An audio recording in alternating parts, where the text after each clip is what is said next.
আৰু লাভত কেতিয়াও ৰিভেঞ্জ বা জেদ থাকিব নালাগে এতিয়া যেটো তুমি কৰি আছা হেতু তোমাৰ জেদ হৈ পৰিছে যে তাই তোমাক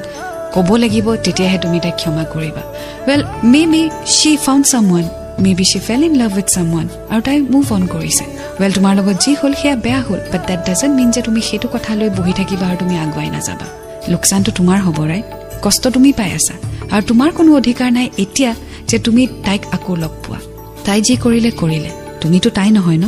সো তুমি তোমাৰ ভালটো দেখুৱা তুমি কিমান ষ্ট্ৰং হেতু দেখুৱা তুমি এক্সাম্পল দিয়া তাই গুছি গৈছে তাই হ্যাপি আছে so you should be happy you should move on and fall in love again but this time be careful এইবোৰ এটা চেপ্টাৰ হল লাইফৰ যি আমাক বহুত কথা শিকায় so তুমিও কিছু কথা শিকিলা but please never ever take it as a challenge or revenge if someone doesn't reciprocate your love ভাল পোৱা মানে ৰিভেঞ্জ বা জেদ হ'ব নোৱাৰে it's always about loving and respecting